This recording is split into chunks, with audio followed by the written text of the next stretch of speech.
ब्रह्मपुर नामक गांव में एक पाखंडी बाबा का आश्रम होता है। उस गांव के सभी लोगों का बाबा पर बड़ा विश्वास था। वो अपनी परेशानियों का हल ढूंढने या झाड़ फूंक करवाने बाबा के पास जाते थे। वो पाखंडी बाबा उन सीधे साधे लोगों को अंधविश्वास में फंसाकर उनसे पैसे ऐंठता रहता है। आयुष्मान भव। बाबा, मैं कई सालों से औलाद सुख के लिए तड़प रहा हूँ। मेरी शादी को 10 साल हो गए, लेकिन अभी तक मेरे घर बच्चे की किलकारियों से वंचित है। कृपा करके हमें कोई ऐसा रास्ता दिखाएं कि मेरी बीवी की सूनी गोद जल्द ही भर जाए। इसके लिए तुझे बकरी की बलि देनी होगी।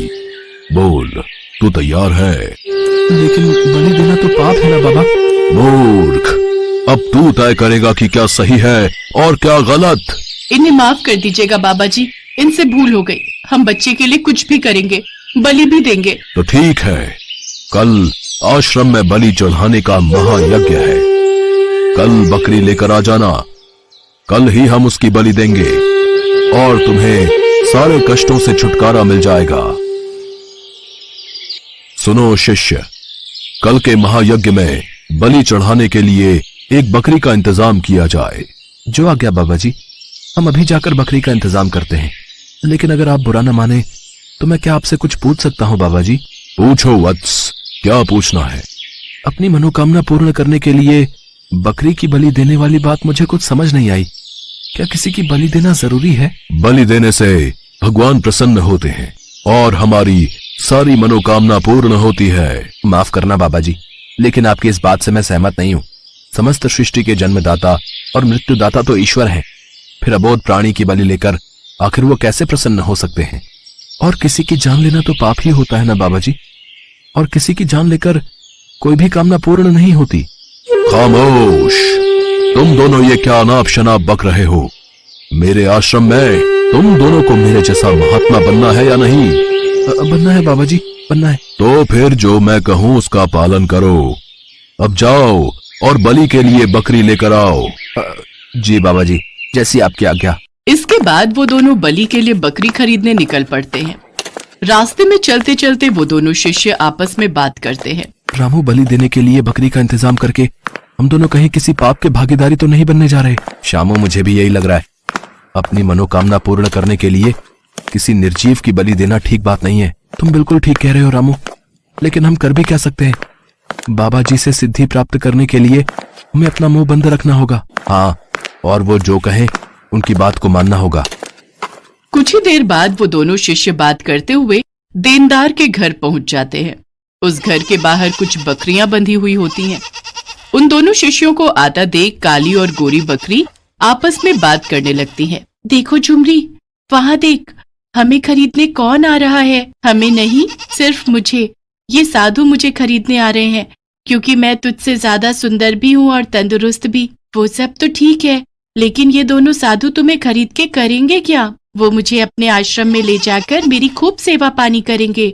हर रोज मुझे ताजा ताजा हरा हरा चारा खिलाएंगे, मेरे साथ खेलेंगे, मेरा ध्यान रखेंगे और फिर मैं भी इन्हें ढेर सारा ताजा ताजा दूध दूंगी।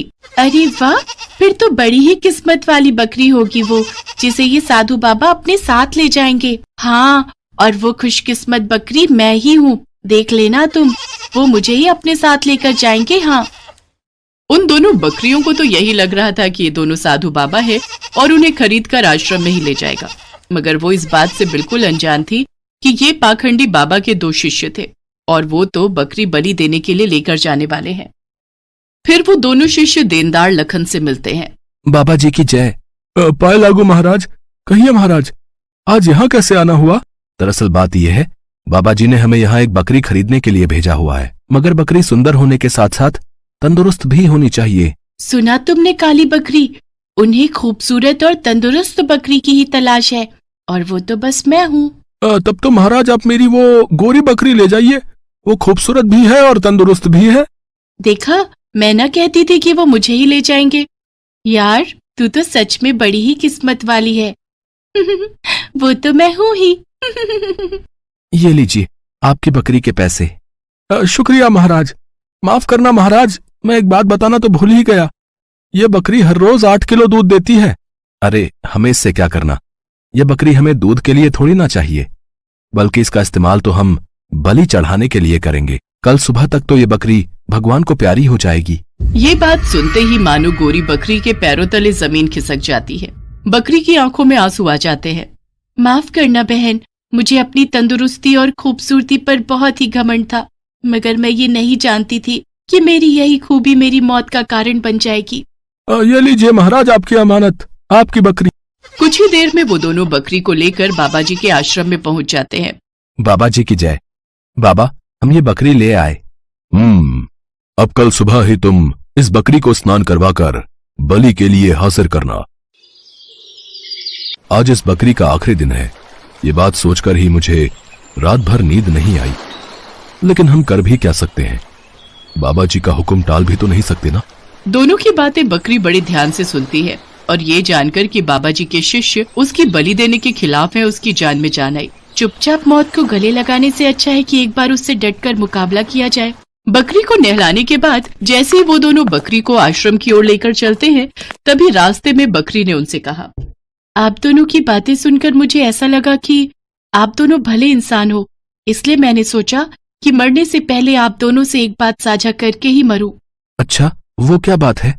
मैं जानती हूँ कि आज मेरी बलि देकर मुझे मार दिया जाएगा, लेकिन फिर भी मैं आज बहुत खुश हूँ। अच्छा, लेकिन वो क्यों? क्योंकि मुझे तुम्हारे उस बाबा जी पर हंसी आ रही है।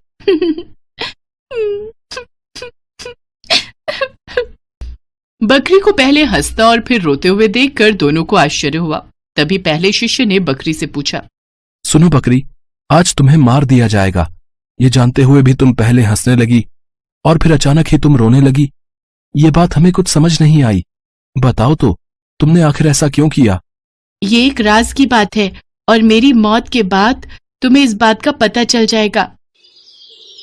बाबा जी, आज एक अजीब घटना घटी। कैसी घटना? ये बकरी आज आप पर जोर जोर से पहले तो हंसने लगी, इसकी इतनी जुर्रत, ये मुझ पर हंसी, फिर जोर जोर से रोने लगी। रोने लगी? और जब हमने उससे इसके बारे में पूछा तो उसने कहा कि ये एक राज की बात है। राज की बात?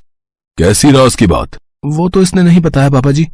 ए बकरी, जल्दी से बता, वो कौन सी राज की बात है? आपको मेरी बलि देनी है तो शौक से दीजिए। ए बकरी, हंस क्यों रही है? जल्दी बता। सच्चाई सुन पाओगे बाबा? मौत मेरे सामने खड़ी है, लेकिन फिर भी मैं हंस रही हूँ। इसकी सबसे बड़ी वजह है मेरी बलि। जैसे ही तुम मेरी बलि दोगे तो मैं श्राप से मुक्त हो जाऊंगी। कैसा श्राप? और रो किस लिए रही थी? पिछले जन्म में मैंने एक बकरी की बलि चढ़ाई थी, तब भगवान ने मुझसे नाराज होकर मुझे बकरी बनने की सजा दी थी। अब आप मेरी बलि दोगे तो आप श्रापित हो जाओगे, फिर अगले जन्म में मैं इंसान बन जाऊंगी और आप बकरी बन जाओगे। इसी वजह से मैं ये बात सोच सोच कर हंस रही हूँ। बकरी की बात सुनकर बाबा उसकी बातों में आ गया। उसे अपने अगले जन्म की चिंता सताने लगी। फिर बाबा ने कसम खाई कि वो कभी भी बकरी की बलि नहीं चढ़ाएगा। शिष्यों, आज से हमारे आश्रम में किसी भी तरह की बलि नहीं दी जाएगी। आज से ये बकरी हमारी प्रिय बकरी होगी। उसको साफ सुथरी जगह पर रखा जाए। हर रोज इसको ताजा ताजा चारा खिलाया जाए। इसको बाहर घुमाने लेकर जाओ और इसकी खूब सेवा पानी करो। ये अब मैं रोज ताजा ताजा दूध दूंगी। इस तरह उस चतुर बकरी ने मुश्किल समय में किस तरह अपनी अक्ल का इस्तेमाल करके अपनी जान बचाई और समाज को ये आदेश दिया कि मुश्किल घड़ी में हमें घबराना नहीं चाहिए। अपने साहस और चतुराई से हर मुश्किल का सामना डट कर करना चाहिए।